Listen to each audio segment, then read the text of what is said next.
You are listening to Single Smart Female. This is Jen, explaining the possibilities in your love life and examining your mantourage dating experiences. I am here to help you do life and love on your terms by tipping the scales of love permanently in your favor. So don't forget to text this episode to all of your single smart girlfriends, and let's get started.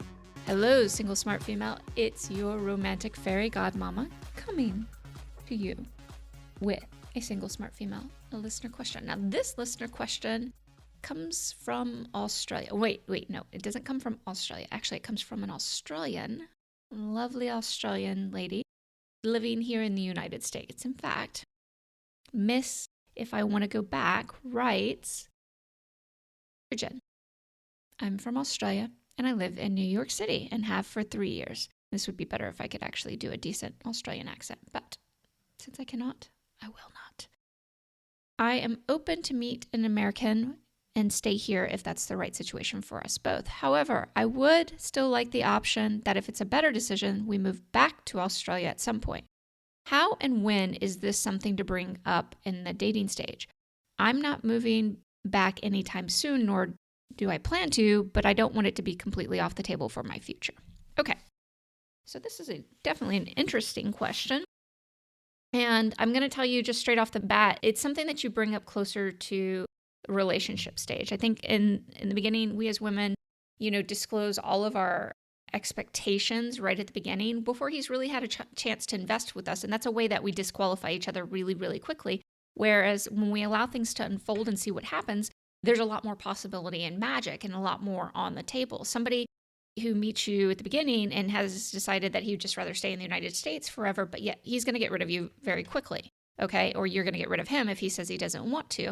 But yet, if y'all have fallen in love, then that's when the real possibility is on the table. So I definitely think you need a time to talk about it before you go into exclusivity. We've had other podcasts discussing this, but you can discuss those things like what's going on with you financially, what kind of expectations, would there be a possibility in a world where he would move back with you? Could y'all be, I can't think of the word. Is there a word? I'm sure there's a word, but could you live and not by coastal, but by country? And there's just a lot more possibility, but you need to have more romantic leverage, which means he needs to be able to spend time with you and really see all of your adored goodness. Now, the same thing is the thing that what we as women, especially successful women, really get caught up in is the thing when I said earlier about eliminating guys as fast as possible. Mantourage dating is really about exploring the options. It's about exploring different ideas of romance and different possibilities for you. We think we know exactly what we want, but it's usually based on a very limited romantic history and a very jaded romantic history at that. So remember, mantourage dating, you want to do it right, which means you want to open up to the possibilities and open up to the magic of that. And if you're already eliminating men by things like this, now, of course, there are some hard no's, absolutely. Alcoholics, drug dealers, the standard hard no's, but whether or not he thinks at this point he would be willing to move to a country. See, what we are not grasping as women is that we have a lot of influence over men. And if we actually give him the opportunity to fall in love with us instead of making all the demands right at the beginning, he'll end up doing almost anything that you want. One of my favorite people in the world is, I think he's 87 now. I mean, he's told me that before repeatedly. He goes, the woman really controls everything that goes on in the relationship. I said, yeah, I absolutely do.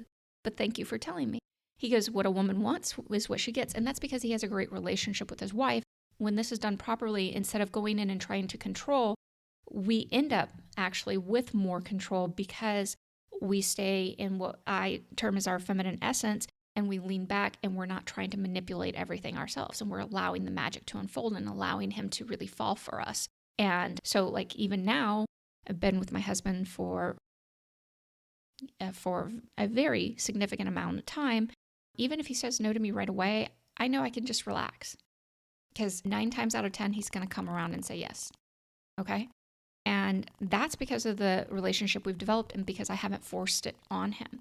And strong, successful women, on the other hand, still are trying to manipulate things and what they think is the way to go, because they think they have to, in order to compete with men in the business world, they have to act like men. And you don't. You don't have to do it there. And you certainly shouldn't be doing it in your love life. And you need to learn a different way. Now, I want to make it very clear, because there's a lot of confusion when I say this, that doesn't mean that you don't have any verbal input and that you always just have to, you actually have a lot more, because you will be heard more often. It doesn't mean that you can't call a guy. It doesn't mean that you can't say what you want. It doesn't mean any of those things. It's just an energy where we're not going and trying to make it all perfect before it's even had a chance to start to marinate and to become magical. And that's what I want you to consider. So if you're going to have a conversation with it should definitely be closer to when you have been dating for a while and had an active, vibrant mantourage. I wouldn't be doing this without an active, vibrant mantourage. And then once you get closer to relationship status, and you'll know, it could be even the conversation when he decides to, and you tell him, oh my gosh, I would love to say yes, but I do want to, at some point after I say yes, can we talk about some of the things that would be important to us long term? And then you can have these conversations with them, and they don't feel like burdens. They actually feel like fun instead of the, we need to talk conversations. So again, closer to a relationship conversation. Let the magic unfold. Do not try to manipulate everything. And then when you do that, when you don't manipulate everything, but you learn how to become an adored woman, go to mantouragedating.com. So I'll give you a free 3-day class on learning how to get the mantourage dating process started and the things that you need to know. And then you allow that to unfold, allow the magic to happen, and then you get to see that you're going to get way more of what you want when you're not forcing it. Okay, lover girl, it's time for the final thought on today's show. Adored women know how to get what they want from the men in their life without manipulation. Hey, lover girl, don't forget to subscribe to the show in your favorite podcast app, as well as share this episode with all of your single smart girlfriends.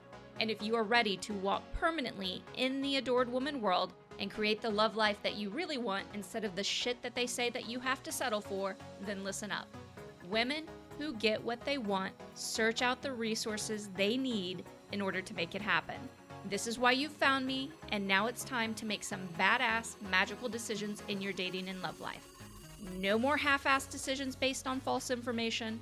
No more half-assed dating and constant worry about whether or not you'll hear from him again. No more sustaining yourself on scraps of romantic attention or no attention at all. It's time to call BS on all the haters out there that say smart, successful women are destined to be single. It's time to invest in yourself with the only complete dating experience that has direct access to me and is put together exclusively for women like you. Meet me at secretsocietyofAdoredWomen.com for all of the details, including pricing, structure for our time together, and to schedule your application interview. See you there.